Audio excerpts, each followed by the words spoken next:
Good morning, everybody. Thank you ever so much for joining me live today for our ninth business birthday webinar. Super excited to have everybody join us live. Lots of great discussions after our webinar this morning. So today we're going to be talking about marketing in times of uncertainty. And I'm going to be using the analogy of making a cocktail to help us explain and understand and remember all of the steps that we need to go through, all of the aspects that we need to consider as we move forward. So we've got quite a lot to crack through. So for those of you who don't know, who I haven't met before, RIMU Marketing was set up in April 2014 to help ambitious small business owners to develop, grow and flourish through successful results-driven marketing solutions. We work with an amazing number of different inspirational small businesses from all sorts of different sectors, whether that's creative, wellness, charity, sport, travel, leisure, hospitality, all sorts of different sectors. And we love that challenge of working with lots of different people. Think of us as your virtual marketing team. So we're a team of associates all dedicated to helping our small business customers on their journey from setting their strategy through to building their website, creating content, email marketing, social media, and pretty much everything in between that you can think about. So today, we conducted some research earlier on this year to really try and understand some of the challenges faced by small business owners in today's landscape. And there were some really good questions that came out of that research. So how do I find new customers? I don't know where to start with my marketing. What do I need to do? I don't have time for marketing. How do I achieve greater visibility? Where do I find good content ideas? I don't have a big marketing budget, so what can I do? And how do I create a solid marketing strategy? These are all really good questions. And I guess if you haven't worked in the marketing space before, fairly logical questions to answer. Pretty much all of the start place to answer all of these questions is by really to start thinking about our strategy. And that's what I want to try and focus quite a bit on today. So in today's agenda, I'm going to be using the analogy of making a cocktail, and that can be a mocktail as well, if you prefer. We're going to shake up our marketing and work through the following steps to help answer those questions. So we're going to start by sourcing our ingredients. We're going to start by thinking about our business landscape. Where do we operate and what kind of things do we need to be aware of? We're then going to take the glass, and there's lots of different glasses we can take when we're creating different cocktails, and we're going to think about creating our marketing strategy. We're then going to move on to our spirit and think about content and creative and the messaging around that, because that's a really important part of the mix. When we're creating marketing, it's important to think about what we're trying to achieve. And then, of course, we've got our routes to market, which is our mixer. So how are we actually going to connect with our ideal client? And then adding the final touches to what we're doing.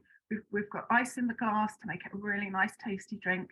And then we've got the garnish on top to help us to really bring the drink alive and make it all come together. So let's make a start. We want to think about our marketing. We want to think about evaluating where we are, developing a plan to help get us to achieve what we want to achieve, implement our activity, and then constantly review it. So we're on this constant cycle with our marketing to rotate around what it is that we are, what it is that we're looking to do. And that's kind of on a cycle. So we do this kind of evaluate, develop, implement, review. Now we might start by thinking about our business landscape by thinking about what's happening in our industry.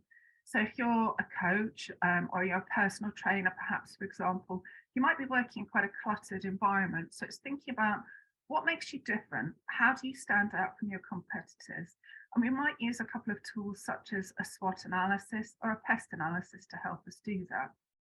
Now, pest analysis perhaps might be more relevant for a larger organization, but as small business owners, it is also really important to be aware of what's going on in these sectors as well. So we might think about the political situation. Is there a change in government coming up which might impact a legislation? Environmental element. So if we do a lot of print, for example, how might we make our business more sustainable?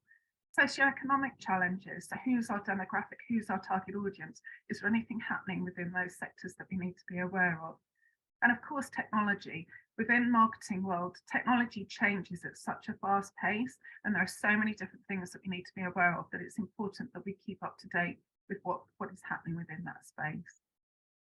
So once we're aware of the landscape, we might want to think about analysing what's going on within our business. What are our strengths and weaknesses? They might be inward focusing, and opportunities and threats, which would be outward facing. Think about our USP and our point of difference. So what makes us different from our competitors? And using the personal trainer example, it might be that everyone within that sector, within your local area, is really focusing on weight loss and being beach ready and body beautiful for your holidays. But actually, you might take a slightly different approach, and you might be more focused on well-being and just really exercise for all shapes and sizes rather than just with the objective of losing weight. So it's thinking about your values, what's important to you, and how can you make yourself stand out from your competition. So there's a lot of changes going on this year, and I've just really highlighted 5 things here, which I've seen as the key 5 topics that we're looking at.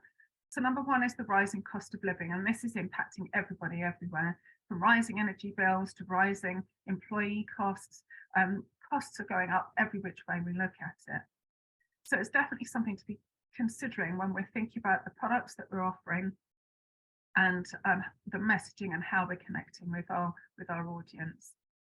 Personalization continues to be a really big theme. So what we're seeing is that we're inundated with lots of different messages. We're inundated with business trying to connect with us in many different ways. So how do we make our messaging stand out? And that was one of our questions that was asked and that we discovered as part of the research. But that kind of personalization and making messaging relevant and timed and specific is really, really important. Thinking about creating a great customer experience. So going back to what makes you different from your competitors, having a great customer experience definitely starts to help build on that authority. Putting the customer at the heart of what we're doing continues to be really fundamental to our business success. With all of the messages in the news, the environment and business brand CSR policy, so your customer social responsible policy, continues to be really important. So even as small business owners, whilst we might think those sort of things are applicable for larger organisations, actually as small business owners, we can do our bit too. So, can we support local charities? Are there schemes that we can help buy into to support environmental policies and opportunities? How can we make our working practices more environmentally aware? There's lots of things that we can think about, even though it's on a smaller scale.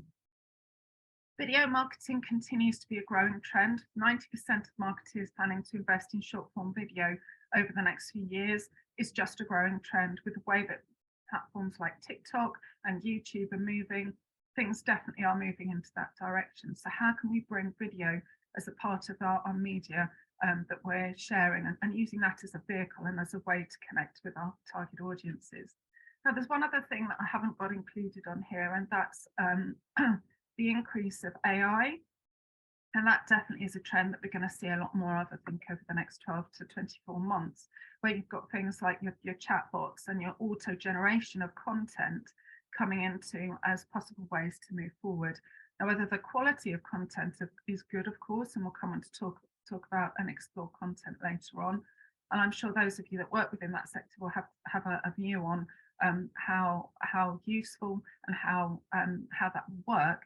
It's definitely something we need to be aware of. If the tools help us in our implementation of our marketing, then it should be something that we explore. But also, perhaps if they're not something we want to use, then that's also something to be mindful of the downfalls and things that we need to be cautious about. So we've gone out when we're creating our cocktail. We've sourced all of our ingredients. We've gone out. We've got the best ingredients that we can. Now we need to start building our cocktail. So the first thing that I want to talk to you about, I have got some props here. I decided not to make a drink. I thought it was a bit early to be creating a cocktail of a Wednesday morning. But the first thing we're going to do is we're going to choose our glass. I'm guessing you're probably going to be quite aware of the kind of cocktail I'm going to be making for you this morning. But first thing we need to think about is what glass are we going to choose to make our cocktail really stand out. Before we start any marketing, there's really quite a lot of thinking that we need to put into things, and that comes when we build our strategy. A marketing strategy helps you to find what you're trying to achieve. We think about your target audience, your media choices, and your KPIs, and the reason why that's important is that we need, as we mentioned right at the very beginning, we need to make sure we're reviewing the success of our marketing on an ongoing basis. Now, there's typically a marketing theory called the 4 Ps. It's now expanded to the 5 Ps, and I think there's even 7 or 8 Ps now. But for the purposes of today, I'm just going to focus on 5 core things that we need to think about when we're building our marketing strategy. So our products, what are we selling? Who's our target audience? What's our key messaging and what sets us apart from the competition? So these are all things that we need to think about before we even start to collate and develop our marketing. What prices are we going to be selling up our product or services for? If you have a physical product, then that becomes a fairly process-driven way of setting price. But obviously, for service-driven businesses, that can be a little bit more tricky to work through and to think about. Place, where are we going to be selling the media? So what media channels are right for your audience? And I'm going to come on to share some ideas and thoughts on that a bit later on. Promotion, consider seasonality of offers and content generated. We're going to talk a lot more about content shortly, but thinking about how that all comes together as part of your plan is really important before we even get to the implementational phase. People, plot out your customer journey. So we talked earlier about customers being at the heart of everything, and that's really important to deliver because they're at the heart of our business. So what does our customer journey look like? How do we service? Just got a couple more people joining us. So before we move away from the glass and thinking about our business, what I would like to really raise is 2 really important elements of that thinking. The first one is building a smart objective. So it's not enough just to say, oh, I need to get more clients. What we need to say is, perhaps an example of a leadership coach, I need to obtain 2 new clients to be booked onto my 6-monthly program by the end of May. So what we're doing with that is that we're being really specific in what we mean by gaining new clients. You could also add a revenue target in there as well. I haven't just for this example, that would make that even sharper to say that you want to generate a certain amount of revenue as a result of taking this action. When we're thinking about these things, we do always need to be mindful of our competitor set, but I always really encourage my customers and my clients to think about actually what's their business journey, what's really important for them, rather than getting too, it's so easy on social media to get to have quite a lot of visibility of what's going on around us. Actually, it's really important to set our own journey and then just to have an awareness to tweak on our own path if we feel that we need to. The other key thing, which is really important to pull out and spend a lot of time with on the strategy part of our process, is to think about our target audience. Coming back to the customer journey, coming back to defining an exceptional customer experience, this understanding and insight is really at the heart of all of our marketing. It's the golden nugget, if you like. Once you understand who your customer audience is, then you can tailor your content accordingly, and your products and services will evolve to reflect who your audience are. Things that we might start by visualizing and understanding is defining who they are. So who's the demographic? Where do they live? What kind of life stage are they? What kind of job might they have? There's a lot we can think about as to who they are. Then the next bits, which are the really important bits, start to think about what problems does my business solve for them? What are the pain points that I help them with? What are their dreams and aspirations? So how can I make their life easier? And this information and insight very well may feed into helping you define some of your strategy.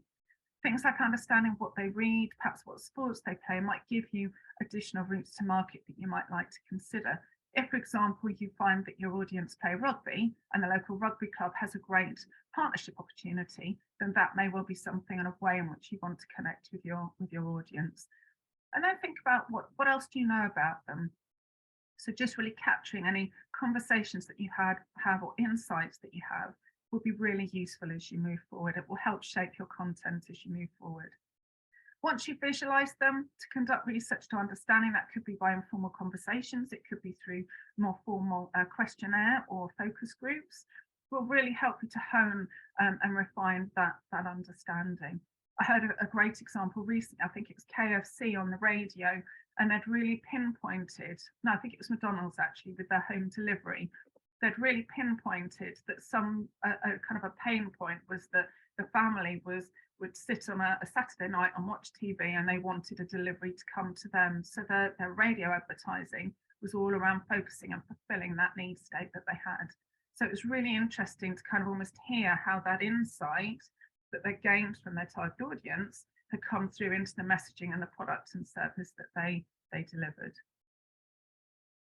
So we've chosen our glass. I've got a lovely gin and tonic bubble here to give you as my example. So no surprises that my gin of choice for the purpose of our example today is our Bombay Sapphire gin.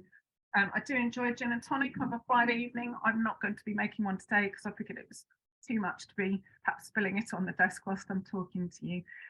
So we've got a glass, we've got our spirit of choice to make our cocktail. And we're using that to symbolise the impactful creative and content that we're going to be creating. So we've done our kind of evaluation. We understand our marketplace. We understand as the business what we're trying to achieve. We're now thinking about how can we connect with our audience? What's the messaging? What's the content which is really important for them? And this ties also back to one of the questions in the survey about how you achieve standout. So some simple creative guidance, and I'm sure Helen, you'd have some things to add to this, maybe later on in our discussions. Be as visual as possible in your creative. You know, a picture speaks 1,000 words. So have something which is really impactful that somebody's going to connect with. Less is more. Don't try and put every single possible message that you could into your communication. Have a clear call to action. One of the most interesting kind of examples I had of this was I had a conversation with a client some years back, and we had an initial discovery call. She bought me a leaflet and she said, you know what, I just don't understand why this isn't working. I sort of had a look at it and I said, well, you haven't got a telephone number, an email or a web address on here. So she created this wonderful leaflet, but she hadn't actually told her customers how to get in touch with her to fulfill and to get and to buy her products and service. So make sure you're really clear on what you're trying to achieve, and that ties back to our SMART objectives. Create some brand consistency so people recognise you. I think it's cited that we need to touch our customers 5 to 7 times before they start to build awareness of who we are, and then add to create trust to then ultimately buy from us. So just a couple of big brand examples that do that really well. You've got Apple, you've got Tesco, and Cinch is quite an interesting one as well, which definitely seems to be coming a lot more into the fore with their sponsorship of Virgin Radio. They're on quite a lot of the sports boards. So again, just showcasing where they're featured is obviously reflective of the research they're doing into their target audience and who they're wanting to connect with. Try to create an emotional connection, tell a story and be authentic. These are all ways that we talk a lot about marketing, so it's really just to be mindful that this is what we're trying to achieve in the communications that we're sharing. So creating good content was definitely something that was a question that came out of our research. We have an understanding of what we're trying to, who we're talking to, then actually this starts to become a lot easier. Content ideas are around us everywhere. What we're trying to do is to engage with our audiences, build trust and authority with our potential audiences, answer the questions that they have and showcase the knowledge that we have. Obviously, if you have good study. Oh, I think if somebody ask you,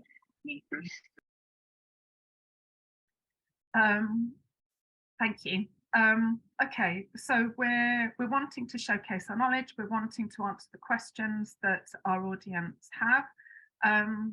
We want to create a consistent tone of voice and brand identity with that to help with touch points, and to try and make sure that our content themes run across all of our activities. So rather than having one message in one platform, another message in another platform, what we want to try and do is to make sure we've got a consistent messaging and theme running through all of our activity. Think of it as plotting out mini campaigns across the year. So for example, with RIMU marketing, I might be focusing on email for 1 month, or social media marketing for another month, or strategy for another month. So it's thinking about what are the topics that your audience want to hear from you about, and how can you plan those out across the year. And as we identified previously, continue to test and learn what we're doing to make sure that what we're doing is working and that we're getting the most out of the marketing that we're delivering. So just really sharing a couple of ideas here. There are video ideas everywhere, so content ideas everywhere, from videos, news articles, case studies, competitors, consumer reviews, questions, podcasts, the list goes on. I'm happy to share this slide afterwards because I know lots of people do find this one really useful. So when I send through the link to the recording, I'm very happy to share this slide as well. But there's lots of different ways, lots of different types of content that we can share as well. And I think it's also worth thinking about actually, how does my audience want to receive content? You know, am I a slightly older demographic? Do they want to receive a written article or blog from me? Or perhaps are they a younger audience, obviously gross generalization here, or do they want to receive video? So it's just thinking about mixing it up to make sure that your audience receive the information from you in the way that they wish to consume it. Okay, so we've got our glass, we've got our spirit. Now, no guesses for guessing. I've got my tonic water here as well to make my nice gin and tonic. So it's now coming on to think about what's our route to market. So how do we connect with our audiences? We know what we're trying to achieve. We know the kind of messaging we're going to create. It's now thinking about that route to market. Different media have different roles to play. So we've got tactical activity, which is perhaps your digital advertising, your blog writing, social media, that kind of thing. And then we've got brand awareness, which is perhaps PR, press, perhaps some partnership activity can cross over into the two pieces of activity as well. I talk a lot about building your business blocks. And they're just really getting your foundations in place to make sure that you're in the best place to be able to harness any business, any potential opportunity in business. So for those, I'll include your website, writing a blog, email marketing, social media, and obviously your existing customers. So trying to create your brand advocates, encouraging word of mouth and referral is really important. You could also add basic SEO within this as well, so your SEO optimization, but that also could fall into some of the other sections as well. As we talked about, when you're thinking about your media, you need to think about the messaging, your budget, timing, reach, and also the audience that media is connecting with as well. So one of the questions from our research was, how do I find new clients? And also thinking about low budget marketing ideas. And as we had, I think there was some articles in the news this morning about changing inflation rates. And whilst there's very much continues to be a focus on cost of living, on rising costs, there are some, it is really important to still continue with your marketing, because if you're out in your marketplace talking about your business, that's also going to help you stand out from your competitors. So things that we might consider, which are perhaps focused predominantly on your time to implement them, would be social media. So choose the right network that works for your business, post regularly and engage with others. So try not to do 5 different social media networks, perhaps choose 1 or 2 networks and do them really well. If you work in Facebook or LinkedIn, perhaps look at groups to again expand the reach of how you're taking your business to market and engaging with your potential audience. If you do then have a little bit of budget available, advertising is definitely something to consider once you've got the organic approach working. So it's important to make sure that your profile is up to date, and then you've got all of these organic elements working well in a coordinated fashion. We can then also think about partnership marketing. So if you've got perhaps a colleague or somebody that has a similar target audience to yourself, developing a joint proposition is also a really good way to cross-promote and support each other. We've got guest blogs, so that's again an opportunity to take your business into a different space.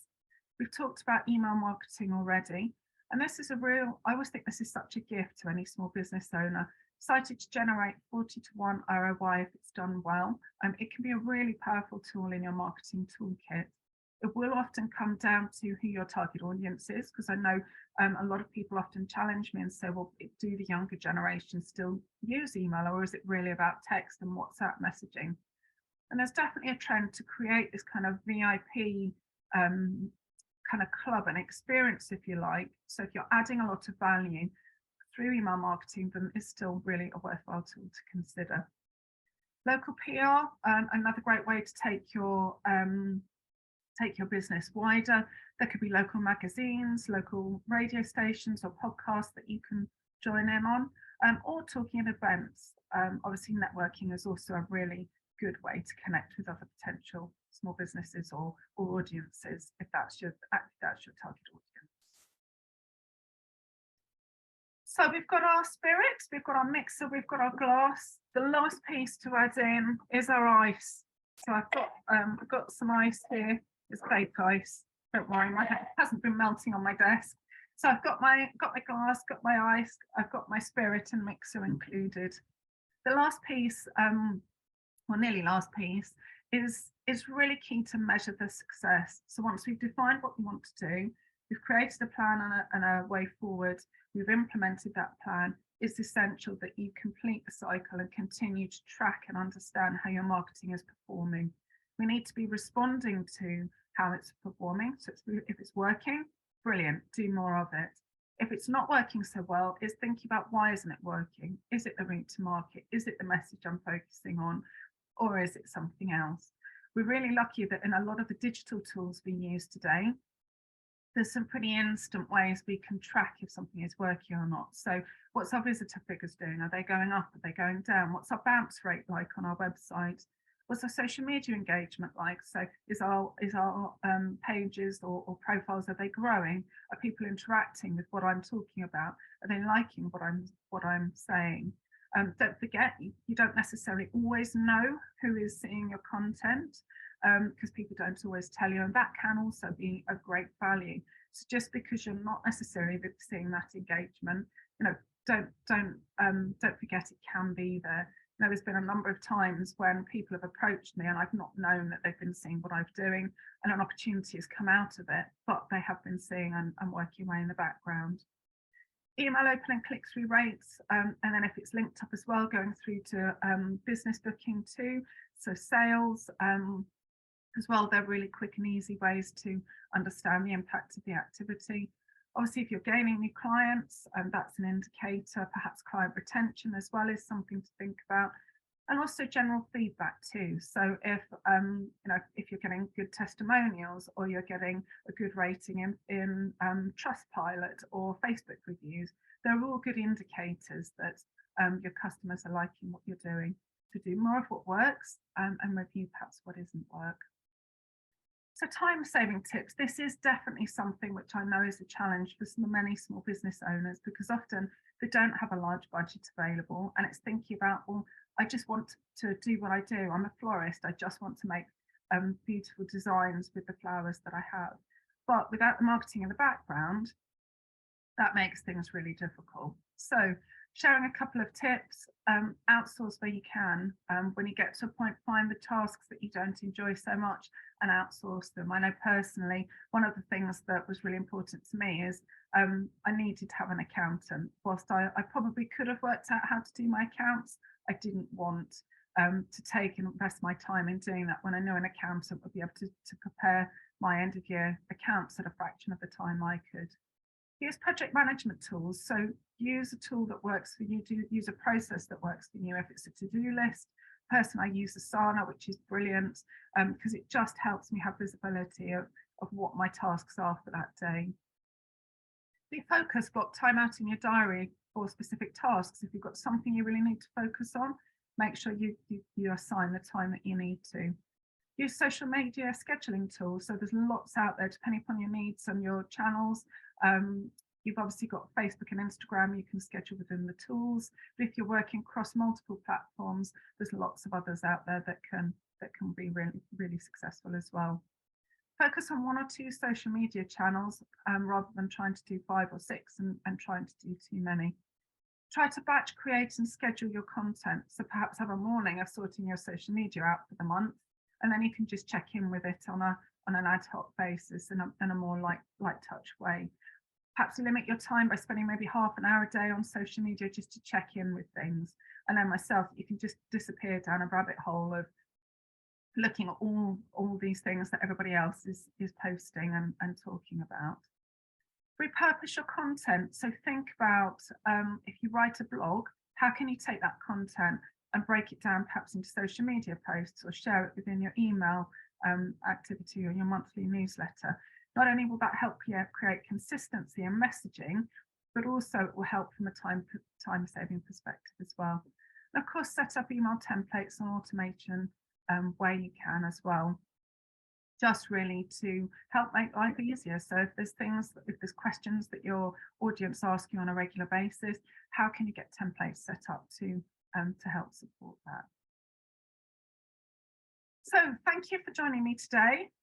We've created our cocktail. The last thing I should have said actually was the lime, the tracking and the time saving tips was the lime in my gin and tonic. So we've used the analogy of creating a cocktail or a mocktail to answer some of the biggest challenges faced by small business owners as we move forward into 2023.